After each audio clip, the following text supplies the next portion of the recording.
ከዚህ በኋላ አብረን መኖር ልንጀምር ነው። እኔና ያው ማንና ህይወታችንን የራሳችንን ልንጀምር ነው። በቃ ምን የሚያስብ ነገር አለ? አንድ ቀን ማትኖሪ ምን ረመስጋሽ? አይ ዱኛሽ ሞክሪኝ ነው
አንቺ ከህይወቴ ውጪ ወይ አንቺ ውጪ፣ አንደኛችሁ ውጡ። በቃ እንግዲህ ሁለታችሁንም ወይ በአንድ ቤት አያደረጋችሁ። በነገራችን ላይ ሄሉ ያቡ የመጣው ወደ አንቺ በቀናት ተነሳስቶ ነው፣ ፈልጎሽ አይደለም። የምር ተናግሮታል እኮ እናንተ እንዴት እንዳላስተዋላችሁት አላውቅም፣ እንዴት እንዳላስብሽው። አንቺ እንኳን እንትን ብለሻል። እነ ልዑል ግን የዛን ጊዜ ሲጠይቁት ልዑልና ሶሲ እንዴት እንዳላዩት ቪዲዮውን አላውቅም። ከልዑል ጋር ማየት አልፈልግም፣ ከሌላ ሰው ጋር ግን የፈለገችውን ነገር ታርግ። እኔ ሌላ ህይወት ጀምራ ለምሳሌ ከነናቲ ጋር ደግሞ ሌሎች ሰው ጋር እንትን ስትል ምንም አልመስልም፣ አልመጣሁም ህይወቷ ላይ። ግን ከአንተ ጋር የዛን ጊዜ አርባ ምንጭ ስታረግ የነበረው ትክክል ነው። ለምንድን ነው ከአንተ ጋር አንተ ኖርማን ጓደኛው እንደሆንክ ነው እንጂ የማውቀው እንደዚህ እንድትሆን አልፈልግም። ለምን ልዑልን እወደዋለሁ ካለች በኋላ ነው ያቡ በቀናት መንፈስ የመጣው። በቃ አዘንታ አትሉትም፣ ምንም አትሉትም፣ በቃ አብረን እንሁን ቀለበት ሰሪ ነው ያላት ቀጥታ ማለት ነው። ሶ ምን ልላችሁ ነው፣ ሄሉ በየዋህነት ራሽን ባትጎጂ መልካም ነው። ቆም ብለሽ ማሰብ ብትጀምሪ፣ መጀመሪያም ላይ እንቆይ አሁን ቀለበት አናድርግ እንዳልሽው ብታስቢ። ምክንያቱም ልጁ እዚህ ጋር አልጨረስም። አንድ ሴት ልጅ እንዴት ነው ክብሯን ጥላ ያልጨረሰው ወንድ ዝም ብላ እየተከተለ ቂቂጡ ነው የምትመጣው። ሰላም ጤና ይስጥልኝ ውድና የተከበራችሁ የብዙሀን ቻናል ቤተሰቦች እንዴት አላችሁ ቤተሰቦቼ? እኔ ያለው እግዚአብሔር ይመስገን፣ እናንተም ሰላማችሁ ይብዛ እያልኩ ውዶቼ፣ ሄሉ እንግዲህ ዛሬ በዱላ እያሯሯጠች ነው ማለት ነው። እና ምን ልላችሁ ነው ውዶቼ፣ ሄሉ አሁን ትክክል ናት ወይ? እሱ አንድ ቦታ አግኝቶ ትክክለኛ ነገር። እኔ ከሄሉ ጋር ህይወት እንደዚህ እንደ ማንኛውም ሰው እኮ አይደለም።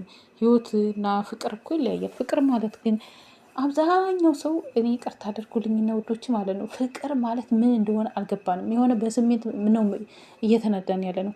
ፍቅር፣ አዘንታ፣ መውደድ፣ ማፍቀር፣ እወድሻለሁ ማለት እኮ ይለያያል።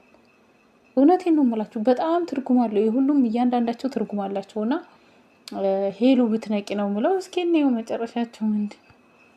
እኔና ያ ማለት ነው አብረን ኑሮ ልንመሰርት ነው። አብረን ቤት ተከራይተን መኖር ልንጀምር ነው። ይሄን እንድታቂ ብዬ ነው የጠራሁሽ። በኋላ እንድትረብሽን አልፈልግም። አንቺ የምርን በቃ ነቅለሻል፣ አብደሻል። እሱን ታይዋለሽ፣ ራሱ እየመጣ ነው መጥቶ ይነግርሻል። አብረን መኖር ልንጀምር ነው። አብረን ህይወት ልንመሰርት ነው። ገባሽ? ይሄ ከገባሽ ይግባሽ። ከዚህ በኋላ እንድትረብሽን አልፈልግም፣ እንድትመጪም አልፈልግም። እኔ እንደ ሴት አክብሬሽ ነው የጠራሁሽ። እሺ፣ እዛ እሱ ፊት ምናምን እኮ ላናግርሽ እችላለሁ፣ ግን እኔና አንቺ እንደዚህ ፊት ለፊት ተገናኝተን እንድናወራ ፈልጌ ነው። ከዚህ በኋላ እንዳትረብሽን። እኔና እሱ ቤት ልንከራይ ነው፣ አብረን መኖር ልንጀምር ነው። እንዳትመጪው ወደኛ ህይወት። ሰምተሻል አይደል? 4 ነጥብ። እንዳትመጪው እና ህዝብ ይወቅ። ከዚህ በኋላ እንድትረብሽን አልፈልግም። በቃ አንቺ ሴት ልጅ አይደለሽ? በቃ ተይ። ለምንድን ነው ማሰሚኝ? በእኔ ቦታ ሆነሽ አታስቢም እንዴ? ፕሊስ በቃ እኔ አሁን በጣም ደክሞኛል። በህይወቴ የማልወደው ነገር ቢሆን መሸነፍ ነው። ግን ፍቅር በቃ ምንም የማያደርገው ነገር የለም። ሄሉ ፕሊስ በቃ ተረጂ። እስኪ ልሻለፍ። በቃ ምንድን ነው የምረዳሽ? በቃ ከህይወታችን ውጪ። አንቺ በቃ ያለፈ ታሪክ ነው አይደለ? አልፏል። በቃ ከኔ ጋር ህይወት ጀምሯል እንዴ? አሁን ላይ በዚህ ትንሽ ጊዜ ውስጥ በእኔ ተናዶ ሜቢ ከአንቺ ጋር እንደዚህ ሆንም ለዛ ሊሆን ይችላል። ለምንድን ነው ራስሽን የምትጎጂው? ፕሊዝ በቃ ያለውን ነገር ምንም እየተጎዳውም አይደለም። እኔ በጣም ደስተኛ ነኝ። እኔ ትክክል አትመስኝም። ምንድነው የምትወው አንቺ? እንዴ አሁን ላይ በዚህ ትንሽ ጊዜ ውስጥ በእኔ ተናዶ ሜቢ ከአንቺ ጋር እንደዚህ ሆንም ለዛ ሊሆን ይችላል። ለምንድን ነው ራስሽን የምትጎጂው? ፕሊዝ በቃ ያለውን ነገር ምንም እየተጎዳውም አይደለም። እኔ በጣም ደስተኛ ነኝ። እኔ ትክክል አትመስኝም። ምንድነው የምትጋር አሁን እንዴት ነው ተመልሻለሁ ስልሽ እንዴት ነው ልታምኚ የምትችይው? አይመለከተኝም ማለት እሱ አይመለከተኝም። እኔና እሱ አብረን ህይወታችንን ልንኖር ገባሽ? አንቺ በቃ እውነትም አብደሻል። በቃ አውሳይ እንኳንም ገብቶሻል አይደል? በዛ ማይሆን ከሆነ እሺ ምን ልታረጊ? አብረን ገባሽ? ሰማሽ? ልቀቂኝ። ማለት ንግግር ነው የምትናገሪው? አንቺ ትንሽ ከመናገር ነገር የለሽም? የለም ልታመጪ ነው። ምን ልታመጪ? በጸባይ ማይሆን ከሆነ በጸባይ እናደርገዋለን። ኧረ እባክሽ ምን ታመጫለሽ? እንደማመጣ አንቺ ያምሻል እንዴ?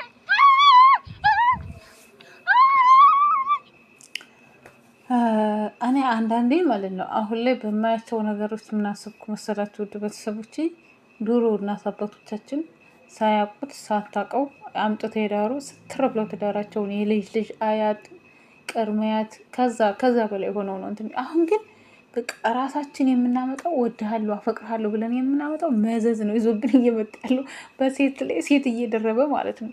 ቤተሰብ ግን የሚያመጣው በቃ ሳታውቁት ነው የምታገቡት። ሌላ ነገር ሌላ ጣጣ አታዩ። ገባችሁ? በአንድ ፊት እኔ ያንን ነው የሚመረኩትና መልላችሁ ነው ውድ ቤተሰቦች። እዚህ ጋ ሄሉ መንቃት አለባት ብዬ ነው የማስበው።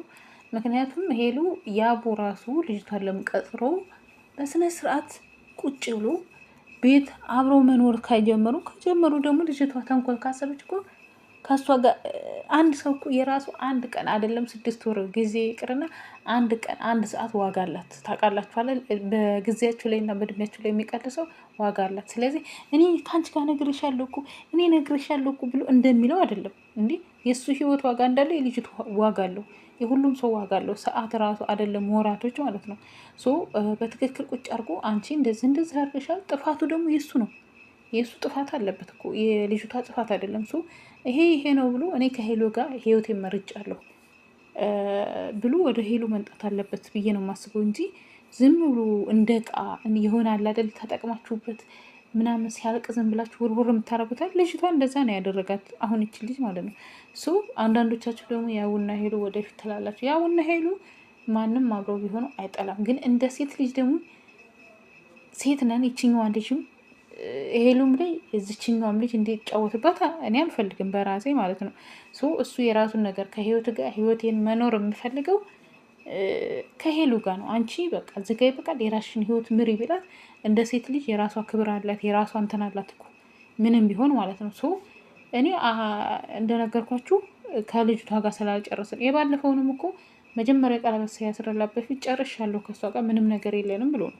ከዛ በኋላ በጀርባ እየሄደ እየተገናኙ እንትን ሲል ነው ልዑል ያመጣበት። እሱ ያቡ አሁን በቀናት መንፈስ ተነሳስቶ ነው እንጂ ጭራሽና ጭራሽ ሄሉን ካዜንታም የተነሳ ነው የሚመስለኝ እንጂ እንዴት ነው በቃይ ብሎ ሄደ ሰው ተመልሶ ሲመጣ አይዶን ነው ብቻ እኔ አንቺ ነገር እርሹ እኔ ሁሌ እየመጣሁ እዚህ ብቻቃቸው ጉዳይ የለኝ። ሁሌ እየመጣሁ እነዚህ ጋር አፈልከፍ በአንቺ ወት እነሱ ከሆነ የሚያዙት ንገሪኝ። እነሱ ነው የሚያዙብሽ። እኔ እነሱ የጠራሁት ያለውን ነገር እንድንነግራቸው ነው። ድጋሚ እንድታገኛቸው ሁሉ አልፈልግም። ድጋሚ መጥቼ ከእነዚህ ጋር አልካፈትም። በቃ ከህይወታችን እኮ ዛሬ እሷንም እነሱንም እናስጣለን። አለቀ በቃ። እኔ ደግሞ የፈለግኩት እቺን ልጅ የተቀመጠችው ልጅም እቺንም ለምን ይዛቸው የራስ ቤት አትኖርም? ለወላ የምታወራው ነገር ተጠንቀቅ። የእውነት ሄለን ሄለሽ ሉል እዚህ ጋር ክፋት አስቦ አይደለም። ይበቃችኋል። ለምን እሷ ቢጎዳ ለምን አንቺ ትጎጃለሽ? በቃ እኔ ከእሱ ጋር ደስተኛ ነኝ። እኔ በጣም ደስተኛ ነኝ። እሷ ብትኖር ደግሞ ማለት ነው እኛ ልጅ ብትኖር ደግሞ ሞር ደስተኛ ትሆኛለሽ። ምክንያቱም እሷ አብራችሁ ካልኖርሽ በየቀኑ እየመጣች እኔ ያ ቤት የምኖር ከእሱ ጋር እኖራለሁ። አለቀ በቃ። በየቀኑ እየመጣች ስለዚህ አብራችሁ አንቺና የአብስራ አብራችሁ ሰላም ሆናችሁ የኖራችሁ እቺ ልጅ እየመጣች ብትበጠብጣችሁስ ደስተኛ ትሆኛለሽ? ከሷ ጋር ያለው ነገር ይሄ ልጅ ይጨርስ፣ መጀመሪያ አውርቶ ይጨርስ፣ እሷን ያሳምናት። ከዛ ከህይወታችሁ ስትወጣ አንቺና እሷ አብራችሁ ኑሩ። እኛ ሌላ ምንም ያለው ነገር የለም። እዚህ ጋር ቀናትም ኖሮ አሁን ሰምታችኋል። በቃ ሌላ ነገር እኔ ማብራራት አልፈልግም። ምንም ማብራራ ነገር የለም። አንድ ነገር ልንገርሽ አይደል? አትኖሪም። ምን ማለት ነው? ምን ማለት ነው? ምን እያልክ ነው? እኔ እናንተ እናወራለን። ምን ነው እያልክ? ምን ሶሲ ነኝ ምንድነው? ቆይ እናንተ አትኖሪም ከሱ ጋር አንቺ ይኸውልሽ፣ አንቺ ዝም ብለሽ በየዋህነት ነው ይሄን ነገር እያደረግሻለሽ። ከኛ ጋር እንኳን ልዑል እውነቱን ነው። ቆም ብለሽ አይተሽ እሱ አሁን ልጅቷን ለብቻው ጠርቶ አነጋገር በህይወቴ እንዳትመጪ ካላት ቁርጥ አድርጎ ከነገራት እውነቱን ልንገራችሁ ልጅቷ አትመጣም። እንደ የራሳችሁ ክብር የሚባል ነገር አለ። ክብር ሴት ልጅ ምንም አልሆነ ቆንጆዬ ልጅ ናት። ምንም ስለዚህ በየዋህነት የምታደርጊው ነገር ነገም ዛሬም ራሽን ትጎጃለሽ። ሄሉ ንቂ ነው የምለው። ልዑል ደግሞ ካልፈለገች ምንም አይደለ፣ ብዙ ነገር ሆኖላታል። ልዑል ካልፈለገች መተው ነው እንግዲህ። እኔ የራሷ ህይወት መቼም የራሴ ህይወት የሚጎዳኝ የሚጠቅመኝን እኔ ያውቃለሁ። እና ግን ይገርማል፣ ወንዶቹ አንዱ ጋር ሳይጨርሱ አንዱ ጋር ሳይጨርሱ ሰዎች ሴቶቹን እያጋደሏቸው ነው። የምሬን እምላችሁ። ለማንኛውም ወዶች ለምንድን ነው ሰብስክራይብ እና ላይክ ማታረጉ? ላይክ እንደውም ሰብስክራይብ እየቀነሰ ነው እና ኧረ በእናታችሁ አይከፈልበትም። ላይክ ሰብስክራይብ አድርጉ። ላይክ ብታረጉ ባይራሪ ይወጣና ዩቱብ ሼር ያደርገዋል። ላይክ ስለማታረጉኝ ነው እና እባካችሁ በእናታችሁ ላይክ የምታዩ የደረሳችሁ ላይክ አድርጎ አይከፈልበትም። እና ወዳችኋለሁ ቤተሰቦቼ።